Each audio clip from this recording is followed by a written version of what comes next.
Episode 42 प्रेम का दृष्टिकोण। देवकला की बात सुनकर प्रेम के साथ साथ वहां मौजूद सभी लोग एक दूसरे की तरफ देखने लगते हैं। उन्हें समझ नहीं आ रहा था कि देवकला किस रहस्य की बात कर रही है।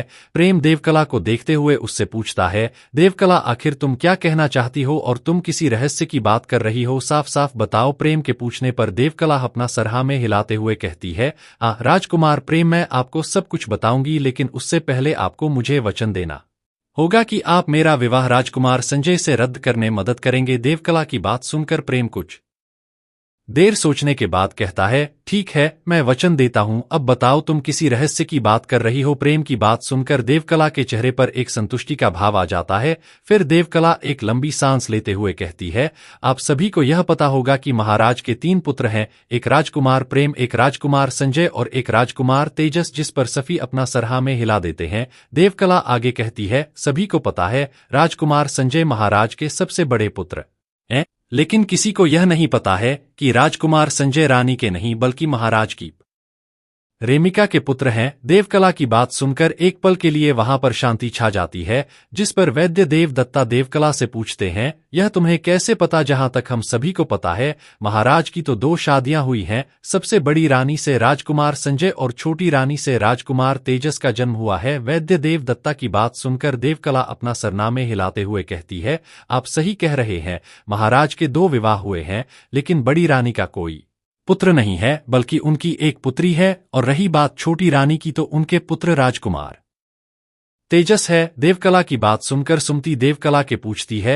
देवकला तुम्हें इतना सब कैसे पता? महाराज ने खुद ही पूरे राज्य के सामने घोषित किया था कि राजकुमार संजय उनके सबसे बड़े पुत्र हैं। सुमति की बात सुनकर देवकला कहती है, यह सच है, महाराज ने राजकुमार संजय को अपना बड़ा पुत्र कहा था, लेकिन राजकुमार संजय की सच्चाई महाराज और मेरे पिता के सिवा और कोई नहीं जानता है। रही बात मुझे यह सच्चाई पता चलने की, तो मेरे पिता ने एक बार शराब के नशे में मुझे सारा सच बता दिया था। देवकला की बात सुनकर अब सभी को समझ आ रहा था कि उसे इतना सब कैसे पता और क्यों। महाराज राजकुमार संजय से ज्यादा राजकुमार तेजस को राज्य का अगला उत्तराधिकारी बनने की कोशिश करते थे। भले ही राजकुमार संजय उनकी प्रेमिका के पुत्र हों, लेकिन उनका असली और लायक वारिस राजकुमार तेजस ही थे। इसीलिए महाराज अंदर सभी के सामने राजकुमार संजय को प्रोत्साहित करते थे, लेकिन पीठ पीछे महाराज राजकुमार तेजस को राजकुमार संजय को परास्त करके आगे बढ़ाने की प्रेरणा देते थे। सुमति कुछ सोचते हुए देवकला से पूछती है, लेकिन इस वक्त राजकुमार संजय की मां कहाँ है और क्या राजकुमार संजय को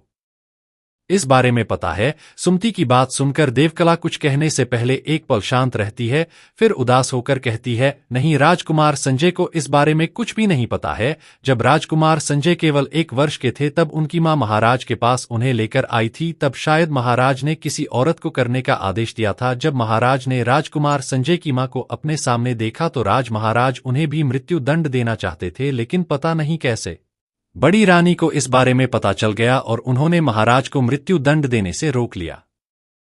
महाराज ने बड़ी रानी के कहने पर राजकुमार संजय की मां को मृत्यु दंड नहीं दिया और उन्हें महल में ही एक साधारण स्त्री की तरह रहने के लिए कह दिया था। लेकिन कुछ ही समय बाद राजकुमार संजय की मां की मृत्यु रहस्यमय तरीके से हो गई और इसके बाद महाराज ने राजकुमार संजय को पूरे राज्य के सामने अपना सबसे बड़ा पुत्र घोषित कर दिया। राजकुमार संजय की मां के साथ क्या हुआ, इस बारे में किसी को कुछ भी नहीं पता है। इतना कहकर देवकला शांत हो जाती है। देवकला के शांत होने के कुछ देर तक पूरे घर में शांति रहती है। कुछ देर बाद सुमति की धीमी आवाज आती है, राजकुमार संजय के साथ काफी गलत हुआ है। हम राजकुमार संजय को महाराज की तरह एक दुष्ट व्यक्ति समझते थे, लेकिन महाराज ने राजकुमार संजय के साथ चल करके उन्हें आज तक उनकी सच्चाई से दूर रखा है। सुमति की बात सभी को सही लगती है। प्रेम भी इस बात से सहमत था कि महाराज ने राजकुमार संजय के साथ सच में काफी गलत किया है, लेकिन प्रेम का इस बारे में एक अलग दृष्टिकोण था। प्रेम अपनी बात सभी के सामने रखने से पहले प्रेम सभी के विचार जानना चाहता था। इसीलिए प्रेम सबसे पहला प्रश्न उस व्यक्ति से पूछता है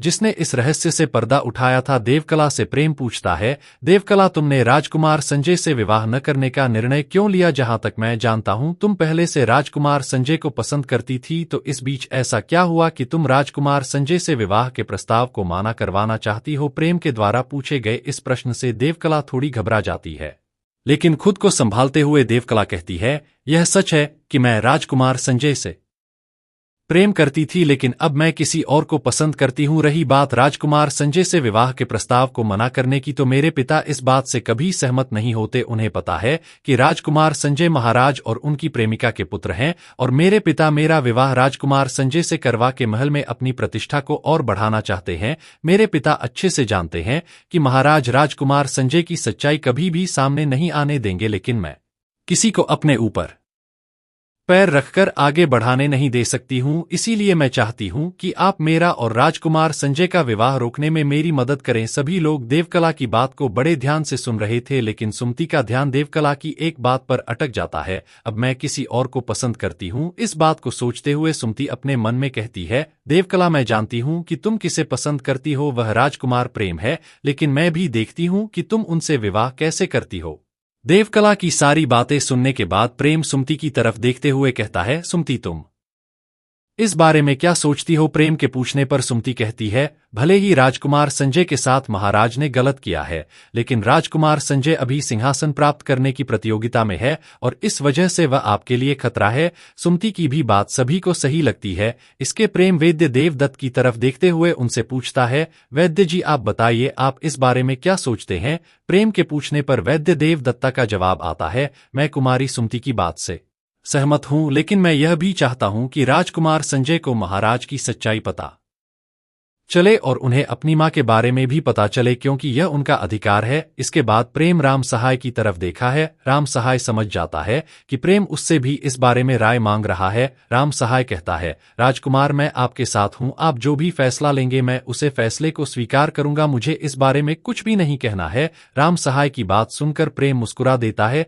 फिर प्रेम राघवेंद्र की तरफ देखते हुए कहता है, राघवेंद्र, तुम बताओ, तुम्हारा इस बारे में क्या कहना है? जिस पर राघवेंद्र कहता है, राजकुमार प्रेम, मुझे राजकुमार संजय के विषय में कुछ भी नहीं कहना है, लेकिन मैं चाहता हूं कि महाराज ने जो भी मेरी मां के साथ किया है उसकी सजा उन्हें मिले और इस राज को एक अच्छा राजा मिले। राघवेंद्र की बात पर प्रेम मुस्कुरा देता है। प्रेम ने वहां पर मौजूद सभी की बातें सुनी थी और अब प्रेम अपनी दृष्टिकोण से विचार को सामने बताते हुए कहता है, ठीक है, मैंने आप सभी की बातें सुनी है, लेकिन मेरा इस बारे में कुछ और सोचना है। इतना कहकर प्रेम एक पल रुककर सभी के चेहरे देखता है और फिर बात को आगे बढ़ते हुए कहता है, मुझे इस बात से कोई फर्क नहीं पड़ता है कि राजकुमार संजय राज सिंहासन की प्रतियोगिता में है और इस राज्य का अगला राजा कौन बनेगा यह भी मुझे नहीं जानना है, लेकिन महाराज और राजकुमार तेजस जो भी अपराध करते थे उन अपराधों के बारे में राजकुमार संजय को अच्छे से पता होता था। मेरी नजरों में अपराध करने वाला और उस अपराध को छिपाने वाला एक समान दोषी है। रही बात इस राज्य के अगले राजा की, तो राजकुमार संजय एक चरित्रहीन व्यक्ति हैं।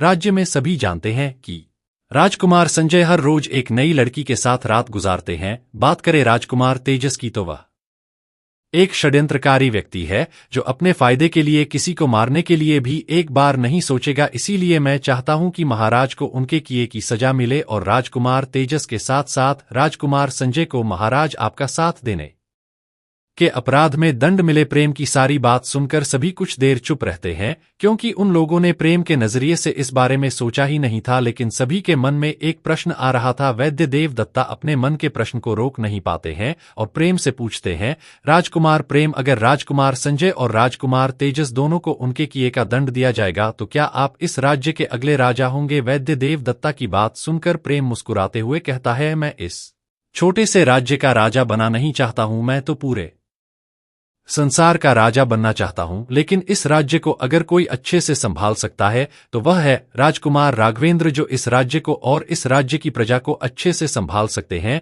प्रेम की बात सुनकर सभी हैरान हो जाते हैं। वहां पर मौजूद सभी लोग जानते थे कि आगे चलकर प्रेम बहुत बड़े बड़े काम करेगा, इसीलिए उसका इस राज्य में रुकना मुश्किल है। लेकिन उन्होंने कभी नहीं सोचा था कि प्रेम इतनी जल्दी अपने सफर की शुरुआत कर देगा। देवकला और सुमति दोनों प्रेम के मुंह से राघवेंद्र के लिए राजकुमार शब्द सुनकर अपनी आंखों में रश्न लेकर धीरे से राम सहाय से पूछती है, राम सहाय, राजकुमार प्रेम राघवेंद्र को राजकुमार क्यों कह रहे हैं? राम सहाय उसी तरह दोनों को जवाब देते हुए राघवेंद्र ने जो कुछ भी बताया था वह बता देता है। तब जाकर देवकला और सुमति को समझ आता है कि अगर इन सब में सबसे ज्यादा गलत हुआ है तो वह राघवेंद्र के साथ था। राजकुमार संजय की मां की मृत्यु भले ही हो गई हो, लेकिन उन्हें महल में मिलने वाली हर सुख सुविधा दी गई थी और उन्हें एक राजकुमार की तरह सम्मान भी मिला था। लेकिन एक महाराज का पुत्र होने के बाद भी राघवेंद्र को मरने के लिए जंगल में फेंक दिया गया था। सभी से बात कर लेने के बाद प्रेम सभी के बदले हुए चेहरों को एक बार देखा है,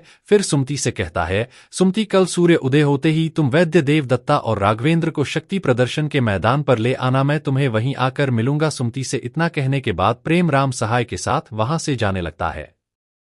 प्रेम को जाता हुआ देखकर देवकला परेशान हो जाती है। एक तो पहले से ही उसके पूर्वजों के वचन के कारण देवकला चाहकर भी प्रेम का साथ नहीं दे पा रही थी, और दूसरी तरफ प्रेम भी अब जा रहा था। देवकला प्रेम को रोकते हुए उससे पूछता है, राजकुमार प्रेम आप इस वक्त कहाँ जा रहे हैं? जिस पर प्रेम पीछे पलटकर देवकला की तरफ देखता है, फिर एक धीमी सी मुस्कान के साथ कहता है, महाराज ने जो कार्य किए हैं उन्हीं के सिलसिले में महाराज से मिलने जा रहा हूं।